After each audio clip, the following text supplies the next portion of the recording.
As speakers, we're often asked if we ever have embarrassing moments. Well, I do, and let me tell you, this one is fresh. As embarrassing moments, we all have them, but when we have them on stage, well, they're even more embarrassing. But sometimes, well, they can also be a gift.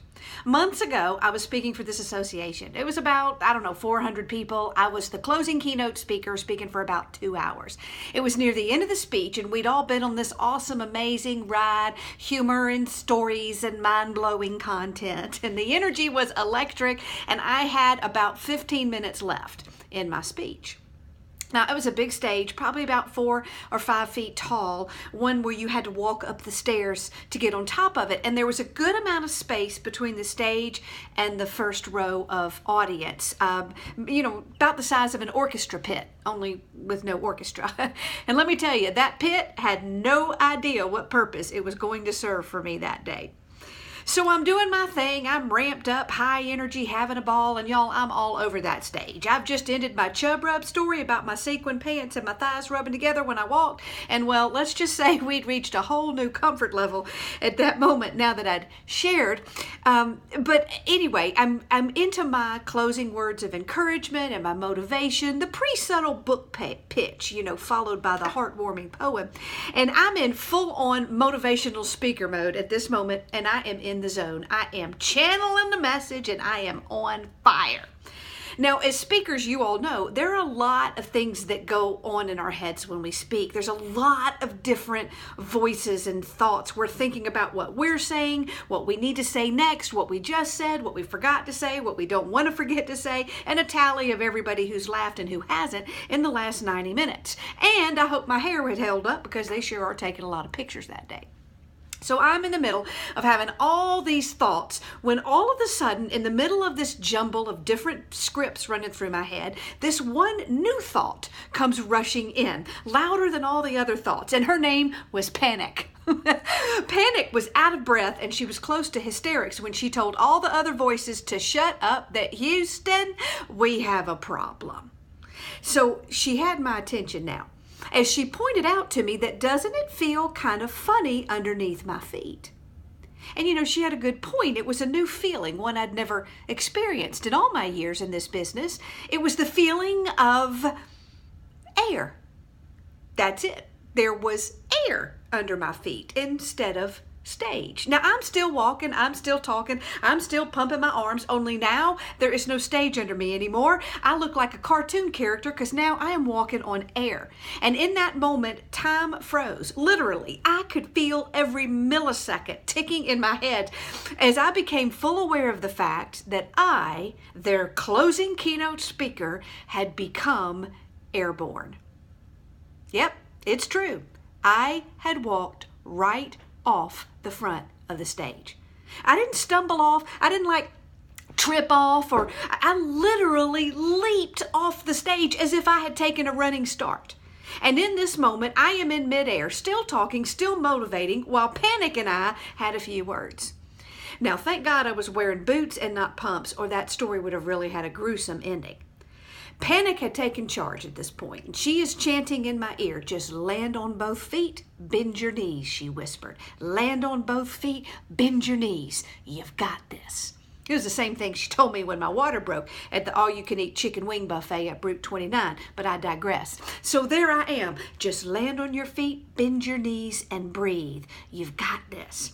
So I'm pumping my legs through the air, and the audience at this point is all frozen with me. Their eyes wide, their mouths wide open. They're all frozen, in more shock than earlier when I told them my muffin top just had twins. I could see their nervous looks as they're wondering whose lap I was going to land on, and did they have enough health insurance. Land on both feet, bend your knees. Land on both feet, bend your knees. You've got this. 3, 2, 1, boom. Contact. Houston, we have contact. That's right. I landed on both feet.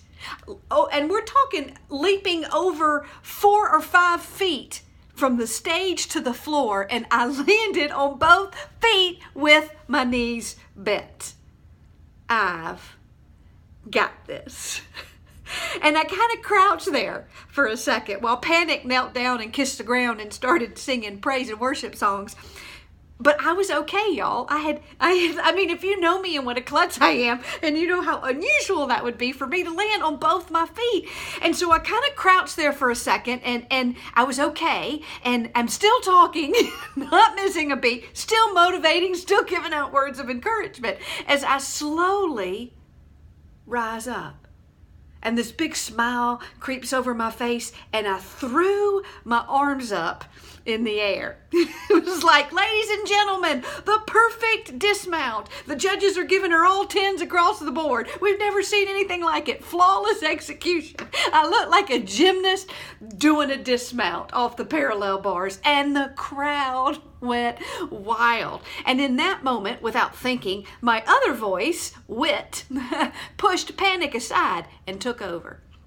And in that moment, thanks to a funny line I learned at an NSA convention 11 years ago that I had been holding in my back pocket waiting for the perfect moment, I turned to them and with a solemn expression said, "I will now take questions from the floor." The crowd went crazy. It took me 5 minutes to get them to stop laughing and cheering. Some of them still aren't convinced that I didn't do it on purpose. That day, I gave a speech that was 2 hours long and had about 1,003 words in it. And in that moment, every single one of them was forgotten. Traded in for that one moment they're going to talk about for months, probably even years. The moment the speaker leaped off the front of the stage and landed on her feet. It was a golden moment and one I probably will never get again. Or can I? You see, that event happened once, but I've told that story to the next 3 audiences after that without even scripting it. I'm just up on stage telling people about what happened. I told it to my speaker friends and my other friends, and now I'm telling it to you. I threw in a lesson about how sometimes the most beautiful things can happen when you go off script. And voila, I think I have a new story. So, embarrassing moments, while they're not much fun when they happen, are really beautiful gifts. Chances are good once you get over the pain, you got a really funny story, authored by Panic and Wit, if you just take the time to write it. How? That's a lesson for another day.